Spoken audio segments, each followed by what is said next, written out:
Dragon Slayer at the Falcor Defense Headquarters in Kalispell, Montana. This is Behind the Flame. Here's your host, John Bartolo. Sam, thank you. Want to shout out the sponsors fast? Yeah, let's give them out. Our show every single time is brought to you by our sponsors, Kenzie's Optics, 221B Tactical, Mark Bell Slingshot, Taurus USA. Who else am I missing? Chick-fil-A Kalispell. Bang Energy Drinks. Bang Energy, and many more. Guys, those are the sponsors for right now. We got a special co-host for the episode today, our star of the show yesterday, Real World Tactical, Tony Seminat. I could not miss talking to my good friend JJ Racaza. Yeah, we're stoked for this episode today, man. Thanks One for joining of us the via best Skype. shooters in the world. I'm gonna let Tony and JJ get into it, but we're really excited to have JJ on. This is a special episode coming at you with a sneak attack on YouTube. So JJ is someone I've been after for a long time to get on the show. He's training. He's got a million things going on. He's the hardest man in show business to nail down. He's super busy, so we can't thank him enough for his time. So JJ, thank you, and we're excited to have you on the show. And I know you've been a friend of mine for a while and a part of the brand and always a supporter, and excited to talk with you today. Hey, man, thanks so much for really being patient with me. Obviously, English is not my first language, so there was a lot of miscommunication that happened there that almost made this not happen. So really appreciate it, and I'm really excited because obviously it's you and Tony on the other line, so I'm super, super excited with that. So we'll dive right in before Tony starts picking your brain and we start getting into it. So training for the Nationals now, and you got a ton of things going on. I know you're always, your story's out there, but we talked about this before. But how many rounds are you putting down range now? Within the last 2 weeks. The last 2 weeks has been, well, let's just start real quick. Overall this year so far, I've shot about 25,000 rounds. That's about double that, almost triple that what I normally shoot per year. I upped it because I'm able to now, being in Vegas. It's a lot easier for me to shoot. It's a lot more available, and my schedule is a little bit more flexible as crazy as it is, right? So I've upped it. But within the last 2 weeks, I've actually dialed it down a little bit, only due to the fact that I was supposed to get and ramp up for the Nationals, which is coming this weekend. But the problem was I was scheduled, I think, 6 classes this past week. So I only literally had today and tomorrow to practice. So whatever, it is what it is. I'm going to deal with it. But I know I have a lot of solid foundation built in this year, and I've had have good momentum leading up to the Nationals. So I'm still excited, and not much is really going to basically frame me right now. JJ, there's no question you're one of the best in the world, and I'm not going to get too deep into your past and how you got here. A lot of people know that story and your time as a Fed and all that, and getting into shooting and the professional circuit.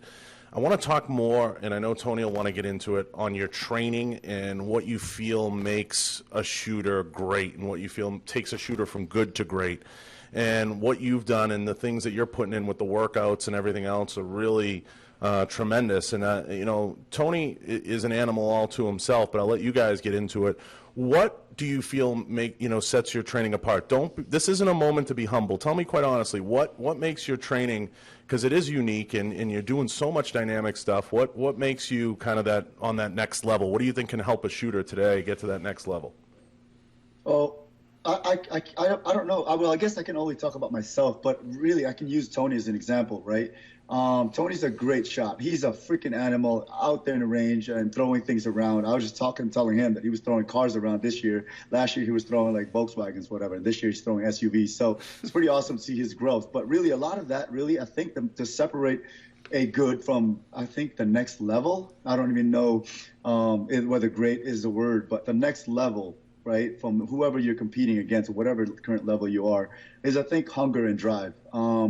If you watch, I like using Tony as an example, because if you watch him, it's day in, day out. There's no slowing down. There's no burnout rate. He doesn't talk about burning out. I don't think, at least I've never heard of him say that at all. And people tell me all the time, like, hey, man, you've been doing this for 25 years. When do you slow down? And kind of laugh at that. And I'm like, I don't know, because I haven't accomplished the goals that I've always wanted to accomplish. I always JJ, I always talk about that and goals. Do you have daily goals, weekly goals, or is it just business oriented goals in regards to, how do you differentiate all that? Because I always say, you have to have goals every day just to become a little bit better or to accomplish something throughout the day to keep you motivated and keep your drive going. How do you do it? To me, there used to be 3 aspects. Now I'm down to just 2 aspects in my life because I've been so busy. But 3 aspects used to be the fighting, the training part of it, whatever Muay Thai, Jiu-Jitsu, or just striking the bag, right? All that. And then the next one was my career, and the third one was my shooting. And shooting basically was the level of fitness as well. I don't know why, but I've always combined the 2. And so to me now that I don't have fighting and all that stuff, I don't really do that as much as I used to. All it is now is business goals. It's weekly goals for me and sometimes monthly. It's a little too much to do with daily goals. And then the shooting part is also the same thing. I do about a weekly goal-oriented type stuff where I write stuff down that's achievable and attainable. I used to try to write things that are unattainable. I was like, I'm gonna drive for 2 hours today, and I want to be 0.25 faster by the end of the day. And in terms of working out, my fitness level, I'm doing the 5-3-1 program. I'm trying to keep up with you, but it keeps me somewhat of a organized in terms of thought process going to the gym. Like I know what exactly I'm doing. I know how much weight I should be lifting. There's no questions. I'm not going to try to overkill myself. I'm older now, so I got to train a little smarter. I don't recover as fast as I used to. How old are you now, JJ? Just for everybody to know. I'm 48 years old, but I'm Asian, so I look like I'm 28. Yeah. JJ, you're not 48 years old. Shut your mouth right now. Right. Shut your fucking face. Okay. You're my age. We're all the same. Get out of here. Yeah, I was like, I knew we're all the same age, and I'm sitting there, and I'm like, He's like 48. for a minute I believed it because he pulled the For Asian a card. second there, I was like, nah, you're not 48. There's no way. I was like, you look good, though. Yeah. So, Jay, everybody always sees your stories, everything you're putting up. And Tony talked about goals, and you talked about setting realistic goals. How important is it in training and in shooting to set those goals? Like, do you sit down and do you say, okay, I need to boil this down to what's realistic? Like, obviously, getting 0.2 and 2 hours of dry fire sometimes isn't realistic. When you guys, and I talked to both of you about, when you guys are gaming this out, how important is it to say, today I'm going to go up 10 pounds in weight or whatever?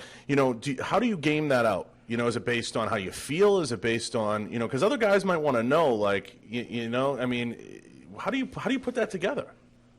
So to me, I can relate it to shooting because that's my goals there are a little bit more specific, and I can almost touch things where when my growth, I can go, yeah, this one I want to do this, right? So I've basically simplified my shooting a lot.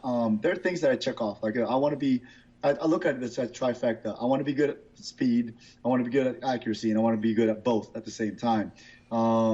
And so I check those off, and it's like checking the box, right? As I go to the range, I basically tell myself, all right, I'm going to try to shoot about 500 rounds in an hour today because that's basically all I have. So, all right, how am I going to lay it out? So these are the targets that I'm going to shoot, and these are the distances that I'm going to focus on, and I'm going to tell myself going, all right, 95% of the shots I'm going to shoot today is going to be perfect. Maybe not perfect per se in some people's definition of perfect, but mine is close to perfection, right? So when I shoot, I look at it as Alpha, Charlie, and Deltas, and then there's penalty targets out there. Alpha being perfect shots, and then Charlie being where you're down 1 point. Delta is something I'm not really happy with in practice, so I consider that a bad shot. So if I have anything more than 95 or more than 5% in terms of the deltas, the pickup shots, the no shoots, I consider that a bad day. So once I get close to it, I literally have to refocus, sit down, and I'm constantly taking notes on how many shots I shot bad today and all that stuff, or right now, right? So, for instance, this morning I went after my meeting, I went and I was at a range already, so I was like, let me set up a practice session, and I was able to shoot 600 rounds in about 45 minutes, and I think 15 rounds were bad shots. I had one no shoot that I shot. It was at 30 yards. It was a very small target. I ended up clipping the no shoot, but it was still a good hit. I had 3 pickup shots, and I had about 8 deltas from there. And so it was under 15 rounds was I consider bad shots. So today was a really good day in practice, and I achieved my goal today. But other people, I don't know how they do it, but that's how I do it. And then it's reflected into my match performance now. It's kind of cool because when I go to match, I get tested.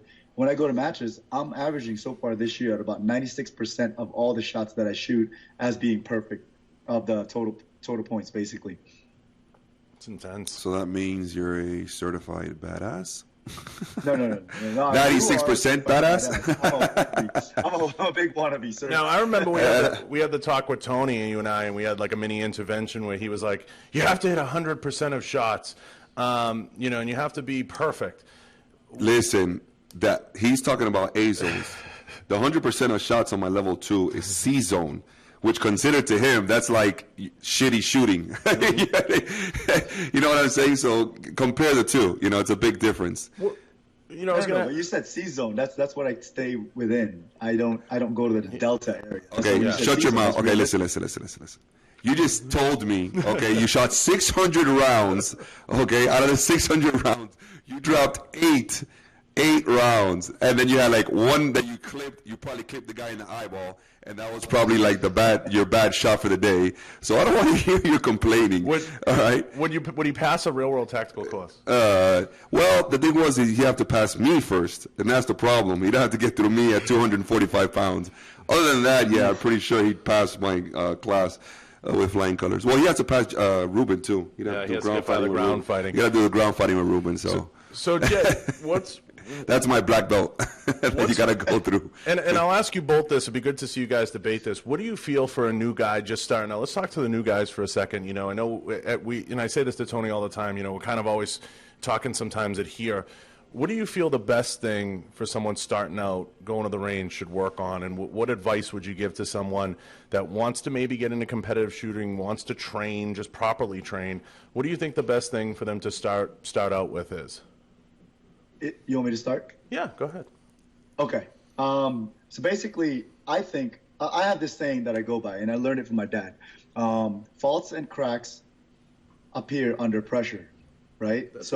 That's something I've lived by. So to me, I work on a foundation. My foundation's my basic marksmanship, my fundamentals in weapons handling. I focus on that. So once I'm able to master those things, master being a loosely word being thrown out there, I can start to build on the fancier things, right? The things that everyone wants to do, the speed shooting, the shooting on the move, shooting alternate positions and all that stuff, Hondo roll, whatever it may be.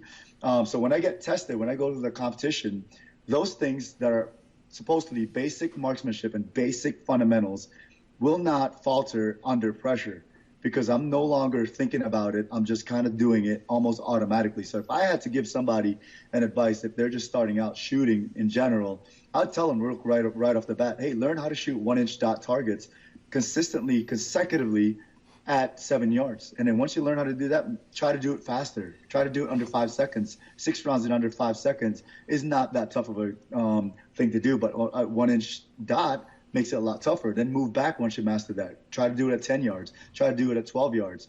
Then once they do that, now all they got to do is when they go home, dry fire. Learn to manipulate your gun. Learn how to point your gun at random targets. Learn how to reload. Learn how to look good. Basically, learn how to look good manipulating your gun so you don't look like a newbie and you have to think about it when you get to the range. So whenever anything happens, whatever scenario you're thrown, your manipulation and handling of that gun is almost automatic. So you're almost just kind of manipulating and pointing your gun as if it was an extension of your hand. The second you start to think as you're under pressure, you're already behind and you're reacting. When you're reacting, whether it's a real world tactical, real world, or the competition, you're already slower behind the curve and behind the next guy that's just doing it automatically. So, like I said, don't work on speed. Speed will come eventually, and eventually you're gonna have to push, right? So, but for now, to begin with, the first year, work on the most basic thing. Be really good at manipulation. That's easy. Just dry fire. Manipulate your gun as much as you can. When you're at the range, learn how to shoot accurately. Learn how to shoot small targets consistently. Right? So that's basically what I want to, that's all I would say to a new shooter. What do you say, Tony? Fundamentals, man. The foundation, period. That's it. JJ hit it right on the nose, You have to get good at the fundamentals. If your foundation is not solid, I say this 100 times, you have to build a foundation made out of concrete, made out of cement. If your foundation is weak, then everything else past that will never stand up to the test of time. You know what I mean? It will never be solid. It's well said by both of you. Yeah. No doubt. And what do you feel, a lot of guys, they hear us throw numbers around. I'll throw this to both of you. You hear people, you say 25,000 rounds, and people are like, Jesus, that's going to cost me X or that's going to cost me Y, and they can't afford that. What do you suggest, Jay, and I'll ask Tony the same thing on the tactical side. It'd be great to hear you guys answer on this because I'm sure people want to know. What do you suggest for, like, the budget guy out there that's just getting started or maybe into it a little bit? What's a good round count? 200 rounds, 150 rounds? I know it's easy to say as much as you can afford, but if you were going to set a game plan, that's manageable, what would you say would be a good suggestion in the amount of training, maybe once a week, once a month at a minimum for somebody who maybe wants to compete, maybe wants to do some tactical stuff, just wants to get better and more proficient? My suggestion would really be, don't look at it as a number. Look at it as how well and how much you've accomplished in that certain amount of round count you have. When I was growing up, we were broke. Like, I was in the Philippines. My dad had a good profession, but we were getting paid livestock, not cash, right? So we were just doing enough to get by, and rounds, going to the range, trying to compete in competition. People used to say, 200, 300 rounds was good, but we would go to the range and we would try to work as much as you can and try to develop within 50 to 100 rounds. And we would do a lot of work and just literally imagine and use our visualization, basically, in terms of shooting a fat target versus shooting a smaller target. And that's what we did. And so what I would tell guys is, when guys used to ask me in the academy, like, hey, dude, I can't shoot like you because I'm not a competition shooter. I'm like, no, BS. I'm like, you can absolutely shoot like me. You just have to put a lot more time. It's the difference is the speed. I was like, you do things a little slower than I do because I just see things faster. I go through everything that you're going through. I just process it a lot faster because I've been doing it for so long. And so much that's the concept right there. Processing it. Everything is the process. Visual reaction time. Correct. Being able to adjust on the move, improvise quickly. That's huge, and that takes time and experience and years. So, sorry to cut you off, Tony, but you said it right there. You said improvise, right? I literally tell people the reason that makes a lot of top shooters good is they can make shit up on the fly really quickly. Yes, yeah, I agree with you 100% there, and that's not only in the shooting world, like in the competition shooting world, but in the tactical realm. That's the difference. That's a huge difference between a good operator and a great operator. The guy who can really adjust and improvise on the fly and just make quick decisions, and they're sharp decisions and the right ones. That's what makes either a good team leader or an operator where he's very, very proficient at his job. Yeah, this is tremendously good advice. And I think people always want to speed up, right, Jay? So, I want to get right into it to some of the, the stuff we see out there on the internet. How important it is, you see all these shoot fast guys out there. Everybody wants to shoot fast. Is it better for guys to stay at a very controllable level for a long period of time, or should they be speeding up to almost a little bit out of control, but should they stay at a level that they can manage and control for an extended period of time? I think you'd have to push. I look at it in 3 stages. I look at it as the first one is building your fundamentals, your foundation, right? And then the next 2 is you explore how fast and how quickly you can process and execute that the foundational stuff that you just built. And the last one is all about execution. That's how I look at it for me in terms of my programming and training.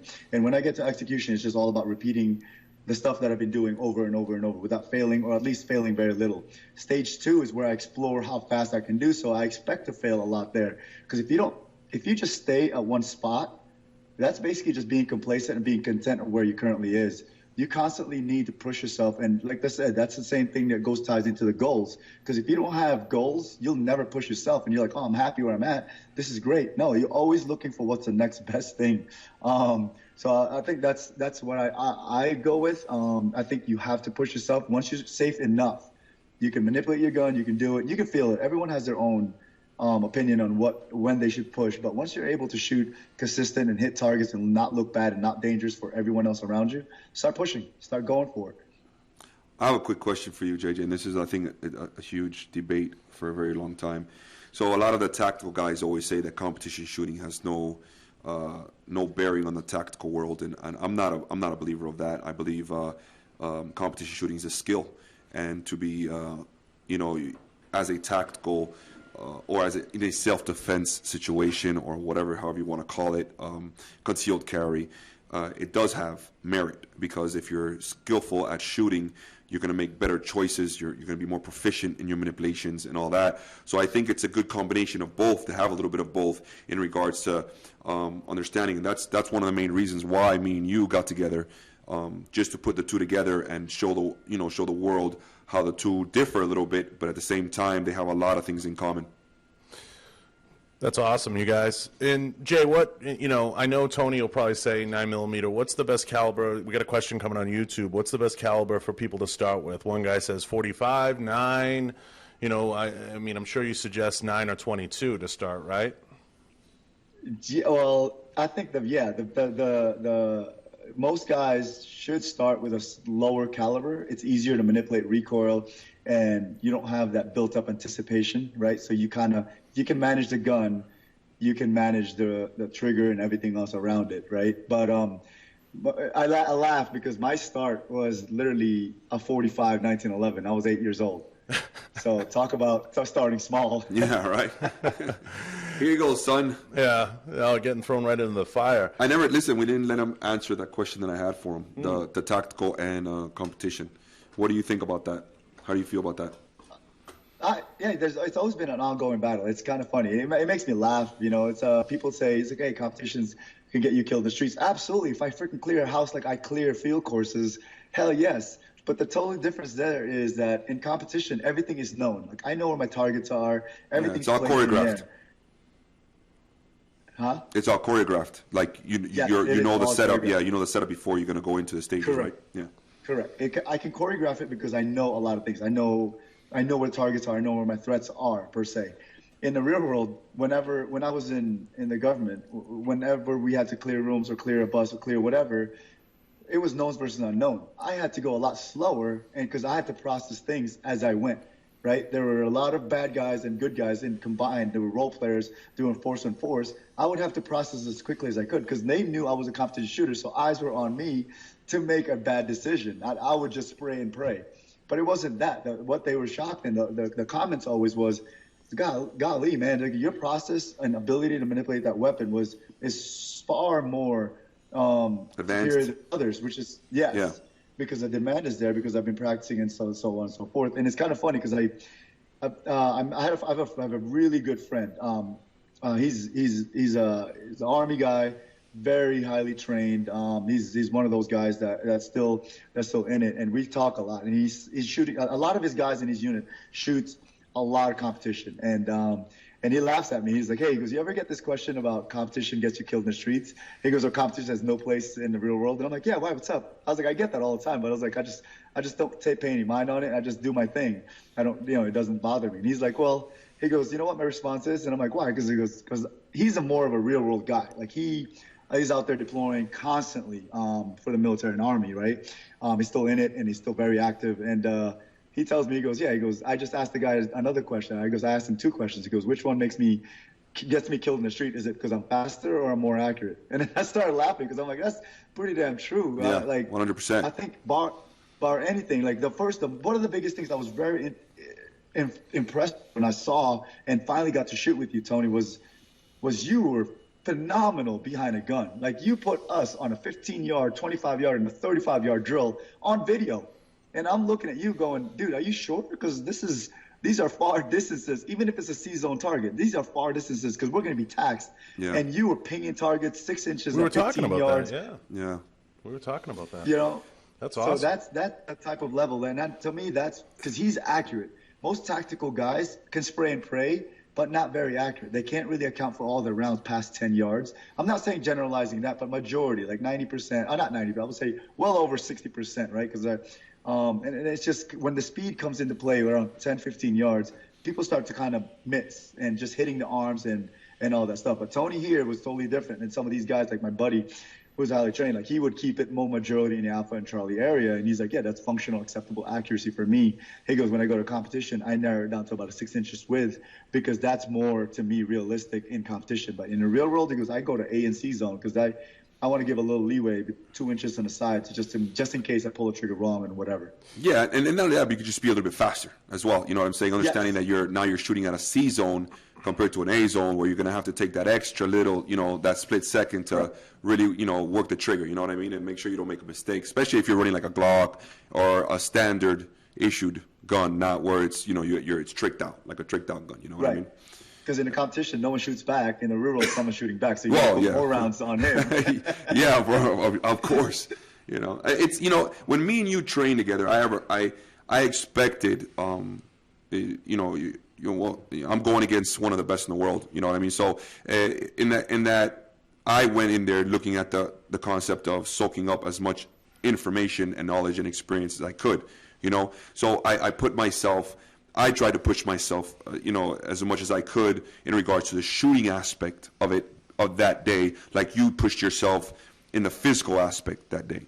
So when me and you both really put both of them together, and I always tell this. Listen, the one story that I always tell everybody was when you did the support hand shooting with the 100-pound keg on your shoulder, and you were pinging at fucking 35, 40 yards.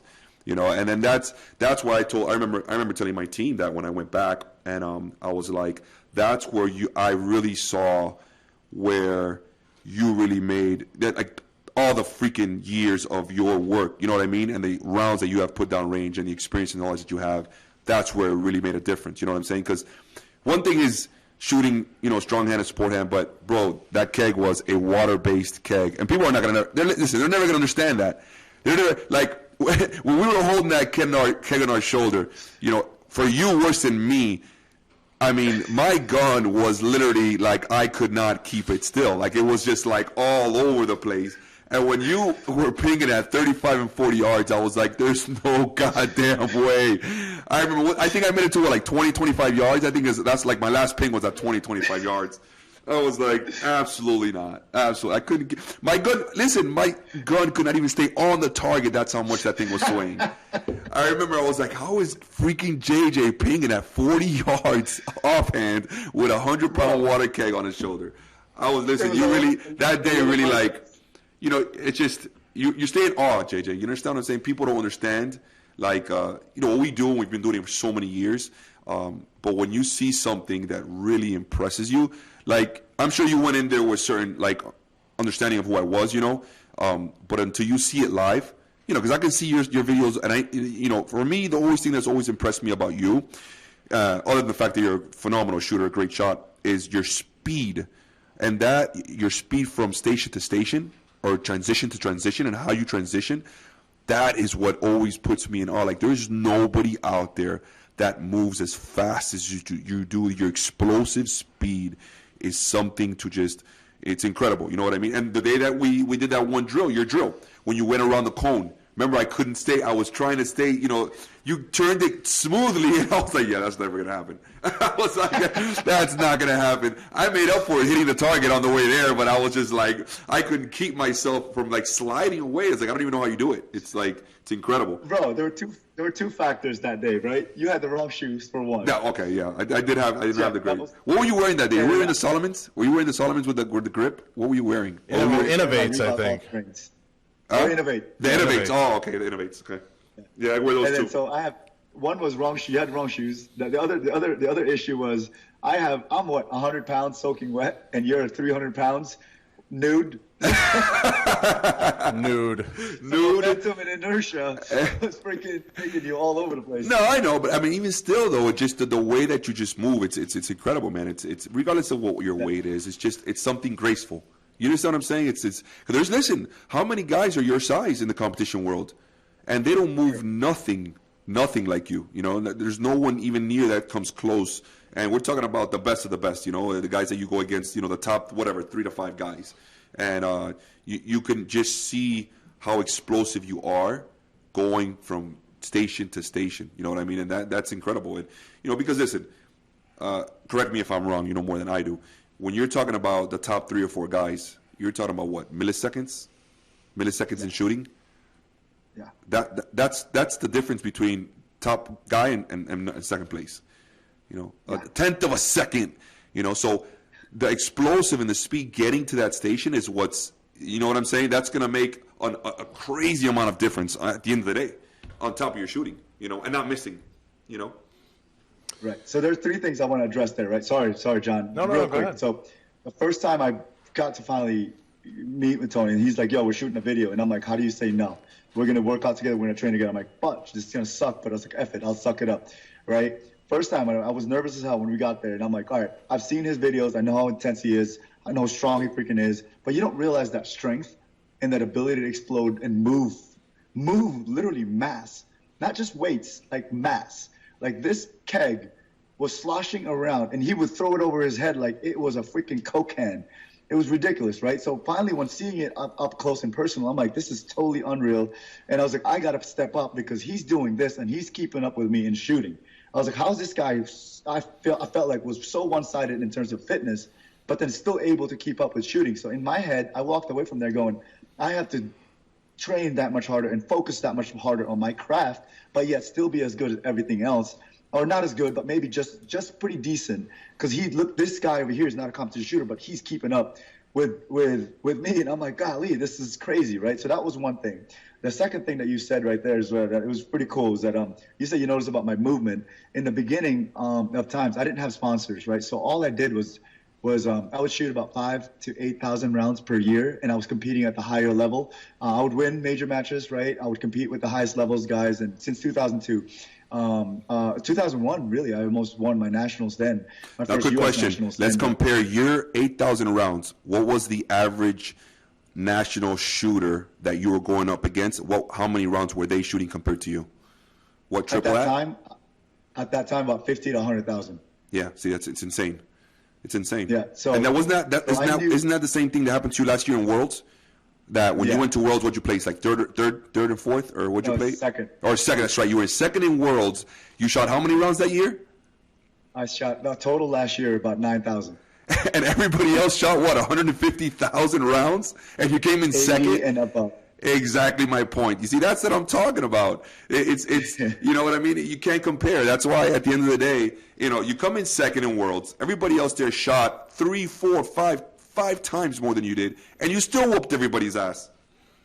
Period. Well, the big thing there was really because what I was going with is that I couldn't shoot as much. I just didn't have the opportunity to. Where I was at, I was in New Jersey. I was 65 miles away from the range. I didn't have sponsors, so my ammo was very meticulously placed. Like I knew where they were going.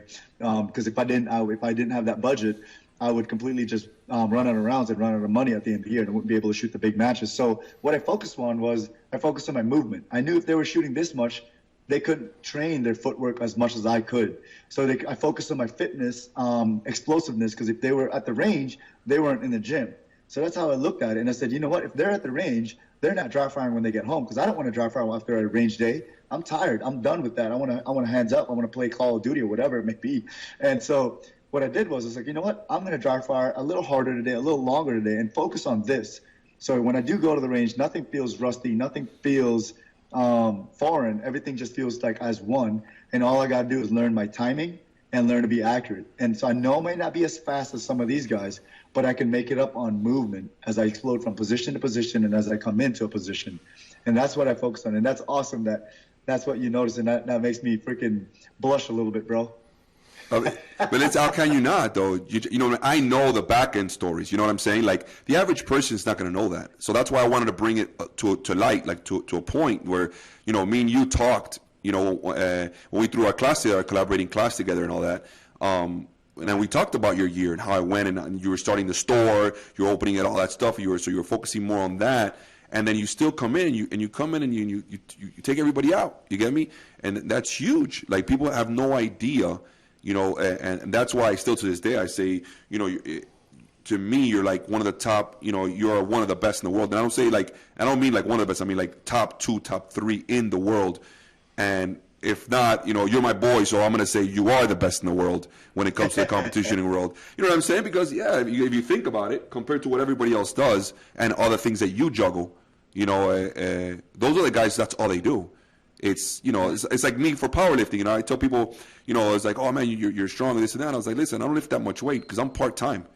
You know, for you, it's like you're almost, compared to the other guys, you're a part-time competition shooter, and you come in, you still beat everybody, you know? That's my point here. Yeah, thank you, man. I mean, that means a lot. So, JJ, obviously, you have a list of accomplishments a mile long, and you've been in this business for some time now. I mean, you've been around it your whole life. It's crazy, you know, we all kind of, you know, watched you develop, you know, start the store, become the shooter that you are today. And you know, I feel like, you know, myself and I know Tony, as we kind of watched this all take place the last 5, 6, 7 years, you kind of become a tremendous spokesperson for the community, for everything that you do. I got to ask it because I ask every guest this, you know, what do you think as a whole of the 2A industry and everything you see at the show level and everything? How does it rub you, good, bad, or indifferent? No, I'm super proud to be part of the 2A community. I never meant to be, actually. I didn't even know I was part of any kind of community. It was just trying to see what the best I can possibly do and accomplish, right? Chasing that goal. And all of a sudden it was like kind of one of those that you start getting messages like, hey, you're such a great representative for the 2A community. I'm like, what the fudge is that? I was like, I don't know what I'm doing. What am I doing that makes me a good representative? I'm not. I was like, okay, thank you. I really appreciate that. And then they kept going and going and over. And then it's like, kind of, you know, you kind of realize that what you put out there. And then now the biggest thing is social media, right?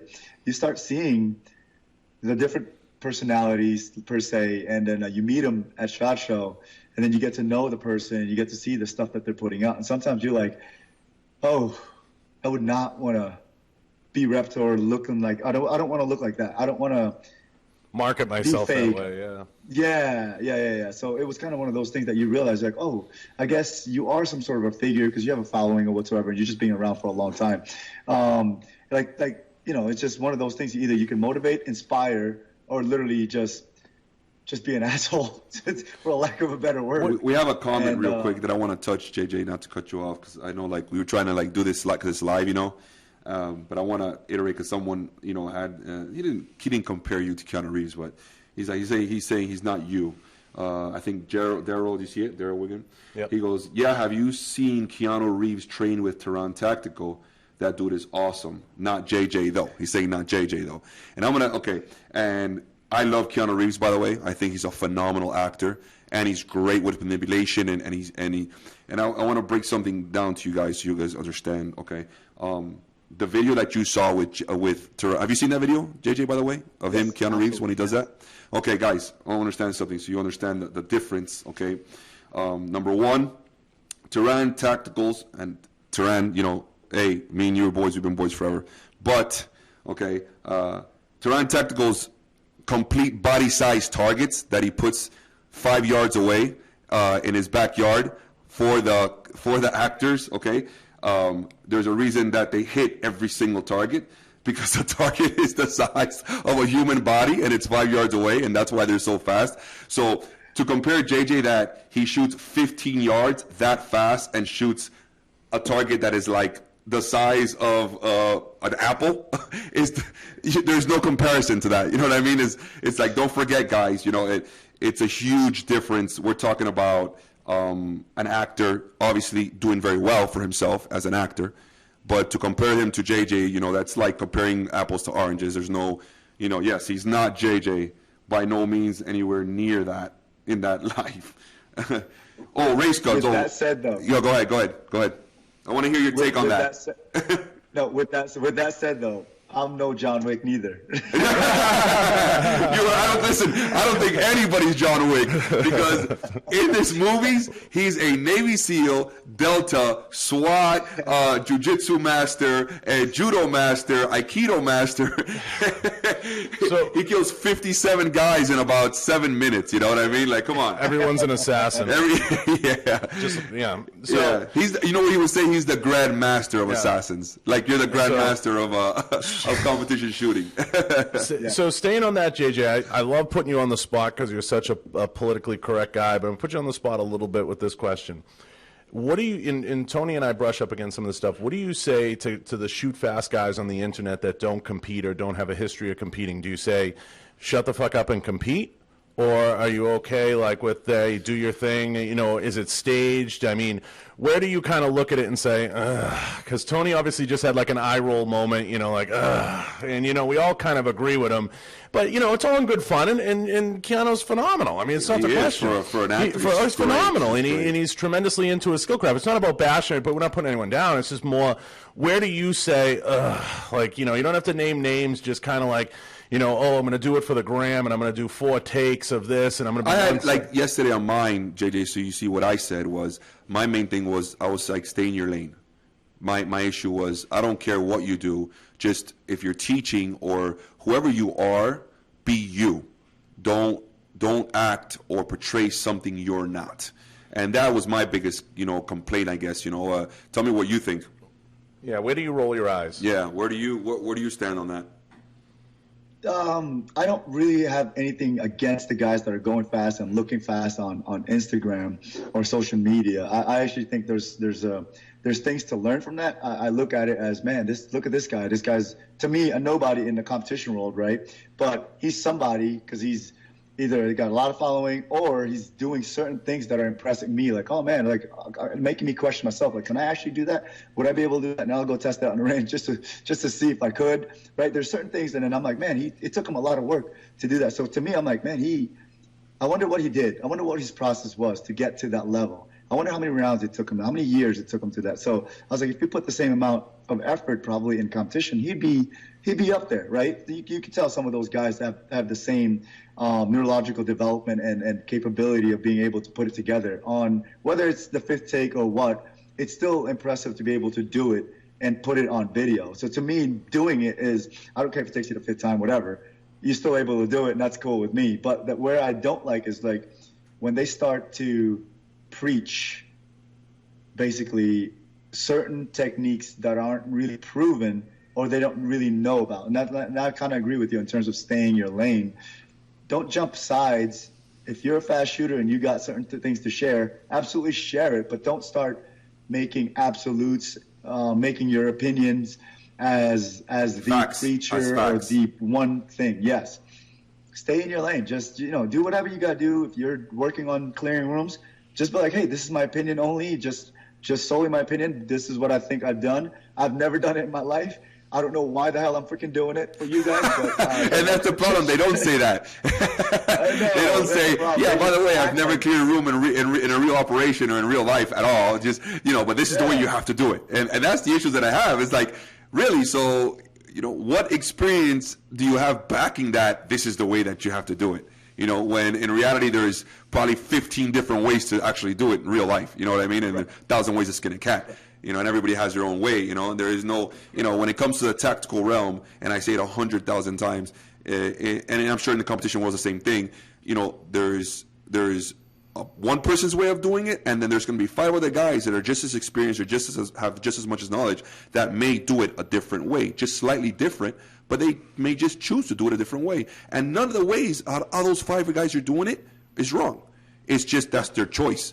That's what they see or what they believe is right. Because why? It's worked for them, and they're still alive. So they must have done something right.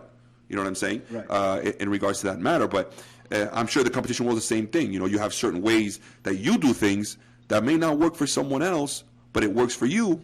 You know, so and that's what you teach, because we've taught together. You know what I'm saying? And you're a lot like me when it comes to teaching. When we say, you know, this is the way that I do it. I'm going to show you the way that I do it, but there's other ways that other people do it. You know, let me know if it's this. You know, if it works for you, use it. If not, throw it out. It's another tool in your toolbox. You don't have to use it. You know. Yeah. Yeah. Like, I'm sorry, John. No, go ahead.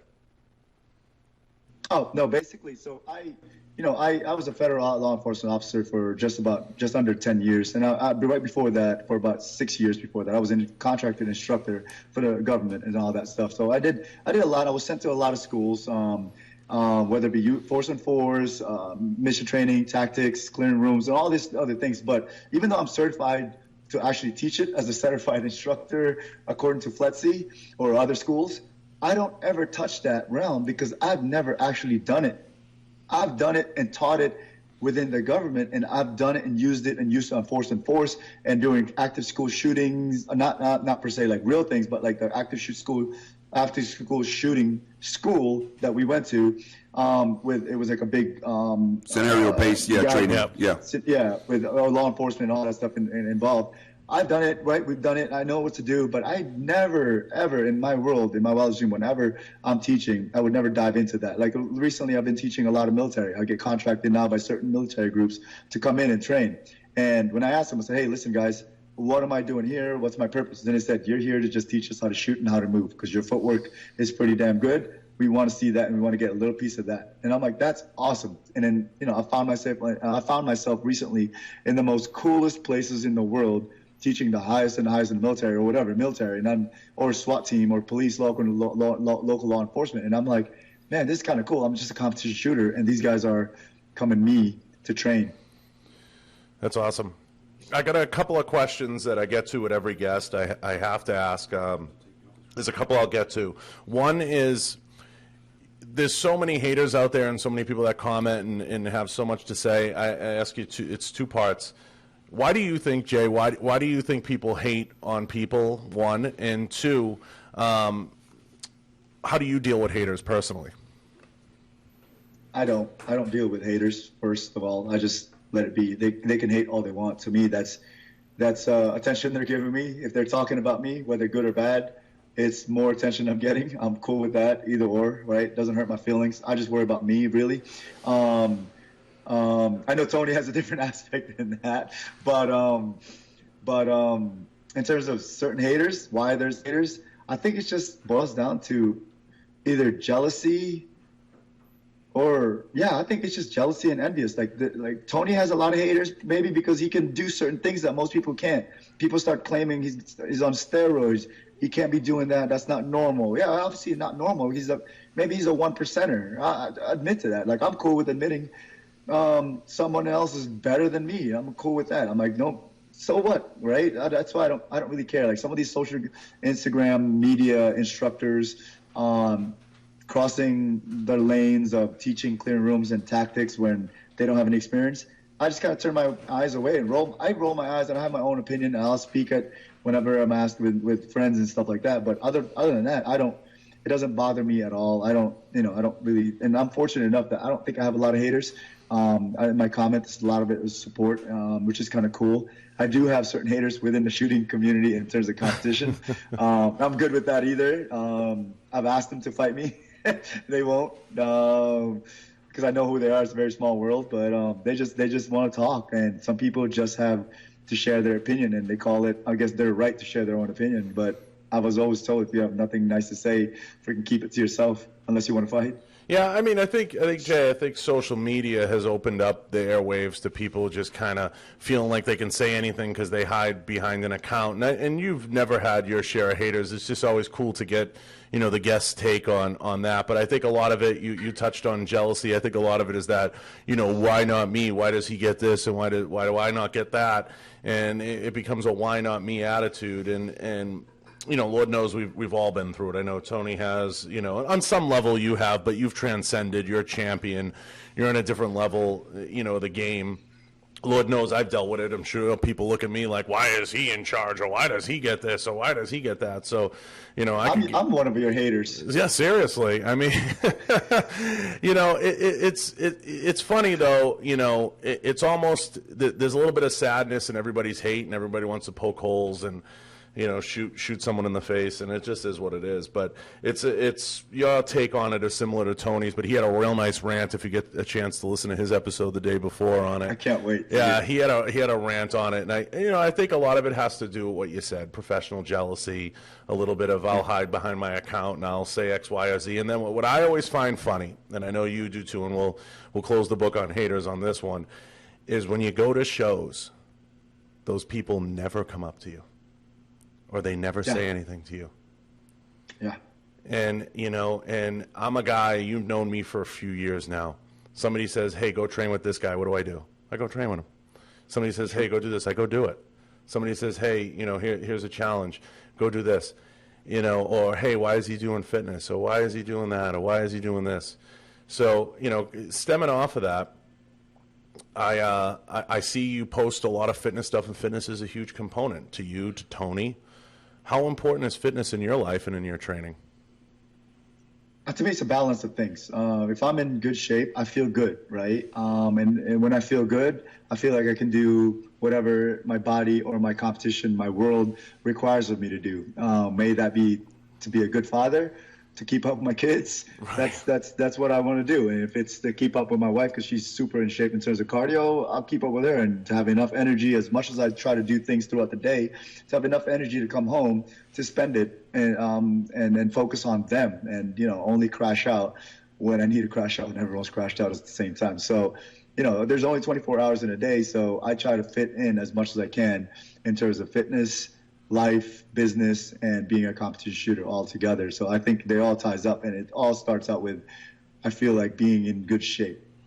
I got 3 more questions because we're coming up on an hour, and I want to get them off to you. Believe it or not, I know time flies when we're just shooting the shit. Wow. Yeah. Who inspires you? Who do you see on social media? Who inspires you? Who do you look at and you're like, damn, that's fuck. It can be The Rock. It could be anybody. Who inspires you? Who do you look at and you're like, wow? Man, there's so many. None of them are Instagram, really. I mean, one of them would be Tony, right? That guy's just a beast, a maniac. I watch him and I'm like, golly, I gotta try that, see if I can do that. A lot of the guys that inspire me are actually like more fitness, not so much shooting. One of the other, well, I guess the other guy would be Diamond Fitness. Yep. Right? Mm-hmm. He's a military guy. Yep. Ridiculous shape, the things that he can do. I'm always trying things out. Those guys, right? But really just who inspires me are just regular Joes. Like I meet a lot of good people recently, being in a new neighborhood, being in a new school. I'm looking and meeting new people. And to me, a lot of it now is being a good person. Those people really inspires me. I don't know. Like I saw this one guy. This is sound kind of weird, but I saw this young guy. His name's Michael Ketterer. He's a singer, and he inspired me to become a better person because he's out there adopting kids that wouldn't have had a future, but then he's taking them in as part of his family and providing a life for them, a better life at least than what they would have had. And he's such a good person. And I saw a story on him, and I'm like, goodness gracious, that guy is something I kind of want to live by, or live kind of similar to him. If I can get like a 10% close to what he does in the world, I would love to do something like that, So those guys are the ones that inspire me now recently. In terms of fitness, really, that Tony, one of them, Diamond Fitness, one of them, and a couple of those, man, what is that called? The parkour guys? Yep. Those guys are inspiring to me because I'm always trying to figure out how far I can push my body and how much I can push, right? So what I can do and cannot do. So that's why it goes through fitness. What are your passions other than firearms? When you're not shooting or you're not training, what do you love? Obviously your family. I know you don't have to go far. Looking at your stories and everything is near and dear to you. But you got a food thing going on lately with the travel. Golly, food. I love food, man. Yeah, obviously besides family and everything, food. I'm absolutely, I love eating. I love eating anything and everything that you can put on me, unless it's vegetables. I'm a carnivore. If you stopped training, would you be a fat Filipino? Yes, absolutely. And I think that's a lot of the reasons why I train so hard, because I know I'm going to eat something stupid or bad for you, because I'm just going to want to eat it, and I'm going to eat a lot of it. You're one of those pages I look at when I see the food go by. I'm like, this motherfucker. Because I'm 300 pounds if I look at a piece of bread. And I'm like, this fucking asshole. I gain weight so easy. Everybody wants to be big. When I first started training with Tony, I was about 255, almost 260. And I struggle. Like, then I got abs, and everybody gave me shit. I had, posting ab pictures. Yeah, everybody. Michelle, everyone was giving me a hard time. Oh, got to see another ab picture. But I have to break my ass to get lean. And it's hard. And when I finally do, and I'm not the fat kid in the group, it's like, whew, I feel like I scored a huge win, and I'm breaking the camera out every day. Fuck everyone that talks shit, because I'm doing it. But, that's huge to know what you are and what you're not. And you love to eat, and you love the posting the food. Where's your favorite place to travel and eat? What's your favorite country? Philippines. No doubt. Hands down. Easy answer, Yeah, right? The food there it's just so good. That's just my favorite type of food. I mean, I've traveled to China, I've traveled to Japan. I'm more of an Asian type guy because they feed you a lot more than, like, the French cuisine is nice, it's fancy, but it's so small. Like, I'm always hungry. When I was in France last year, they were not eating from 2 p.m. to 4 p.m. I'm like, what do I do within this 2 hours? Like, someone's got to be open. There's got to be a snack. That's crazy. Yeah. There's got to be something, right? None. In the Philippines, it's 24/7 time to eat, and it's, you know, it's what I grew up in, and it's not the healthiest, but my dad always says that kind of food keeps him young. Right. Because I guess in other ways you'll never get old. Right. No, that's true. So, kind of the last question, then we'll get to wrapping. You know, you've always been a supporter of the brand, and with me coming over to Falcor, it's an honor to have you on. You know, I've always you supported Jason and Melinda, and that's been huge. You know, thank you for coming on. And what do you love about the brand and about everything we do over here? I know, you know, we don't sponsor you per se, but we've always had, you know, a good rapport with you. You know, what have you loved over the years? And I know we have a friendship with me coming over about Falcor and about, you know, Jason and Melinda. It's the tolerances that you guys put in. You guys put in a different twist. And ever since I heard about Falcor, it was that what they were known for was that that ability to be accurate, the consistency, the tolerances, the lockup, all these other things that I'm really not familiar with the rifle. It was all of a sudden a big thing, and then I started paying attention to it with other rifles that I have. Once I got a Falcor, and I noticed the quality of just the build, I was kind of like, oh, that's why this is a little bit more, okay, that's cool. And then I shoot it, and then I'm like, oh, that's why that's a little bit more, and this isn't. And okay, cool, let me run with this. And then, oh, that's why, and, you know, you start figuring it out. And that's another thing. And it's kind of cool that to know Jason and Melinda, they're just such good people. I've never had issues with them at all whatsoever, and that friendship kind of stemmed from that, and it just grew. And now you're running it, and it's kind of cool to see you running it. And I was like, you were a friend of mine before even you were a big shot, and it's kind of cool to see that too. I'm far from a big shot, JJ. I'm still grinding. No, and we, you know, I appreciate that, and I know that's a little Falcor plug there, but it's true. I mean, people don't see us, you know, supporting your opening and being a part of the different things that you've done through the years, and we'll always support you any way that we can, even though you're not a huge rifle guy. One question that's come by the not yet exactly that's come by the boards a few times is, would Top Shot ever come back, and would you ever consider hosting it? I don't think I would be a good host, first of all. But if Top Shot ever come back, I would love to probably compete in it. Yeah, I think that's a dream of everyone, is to see a show where we get everyone together, and people have said, oh, that's never going to happen. I'm like, you put the right amount of money up, and you'll see motherfuckers come out of the woodwork for that shit. You know, you start putting $50,000 or $100,000 prizes up. Tony and I have talked about that. Like, you know, they have the tactical games, but if you saw like a real tactical competition put together, or a real shooting competition that had $100,000 prizes, you'd see some motherfuckers come out of the woodwork to compete. That seems like a behind the flame part too. Yeah. Sorry, guys. Yeah, exactly.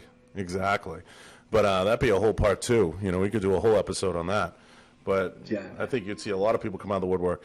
Now, I know you got to jump, and it's been an hour, but I want to thank you, Jay. You've been a friend of mine. You know, for a while. You're always a text message away. I know you're super busy. I can't thank you enough. You were one of the first people to congratulate me and support me when I got here. Your friendship doesn't go unnoticed, believe me. You're someone I wanted to have on almost right away when we started doing this concept and started, you know, doing this show. I can't thank you enough for taking the time. Thank you so much for having me. Yeah, and, you know, I really am looking forward to seeing. I know you're going to, you know, do phenomenal at Nationals. You're going to kill it. It was, you know... You know, I watching you shoot and watching you train, everybody brings it up. There's nobody classier out there, in my opinion. Of course, you can, you know, bring up Max and bring up other guys, but there's no one classier, in my opinion, than what you do and how you do it. It's really how you do the game.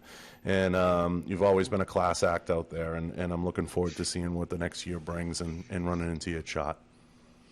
Thank you, sir. Thank you. I mean that. And I appreciate your friendship, and thank you. So any plugs, where can people get you? Where can people find your classes? Where can people track you down?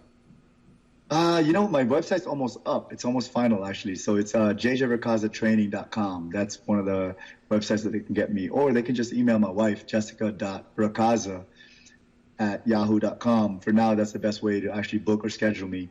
Even the military goes through her. It's kind of hilarious. I had to go yeah, through that's her. it. And then, yeah, that's right.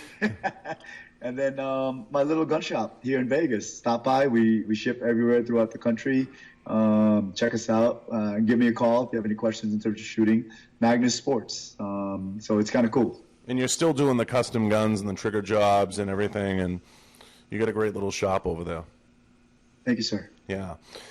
So thank you. And for those of you that want to find out more about JJ, check all those ats out and all the links. And he is very accessible. And if you can't track him down, definitely track down Jessica for sure. And I thank him again for coming on. I thank everybody here that putting this production together, Jason and Melinda, and of course everyone on the Falcor team here. It's much appreciated. We are giving away a swag pack on YouTube to everyone who likes, shares, and comments. Head over to the podcast Behind the Flame and do me a favor and make sure you leave a 5-star review. JJ will share this link in his story. This was a cool one with Tony chiming in. I know he had to step out real quick to take a call, but everybody's been phenomenal, and I can't thank JJ enough. It was awesome to get him on, and I'm sure we'll have him on again, and we'll get him in the building at some point. And Jay, I'll see you at SHOT Show. Thank you again for everything. We're going to sign off and head out.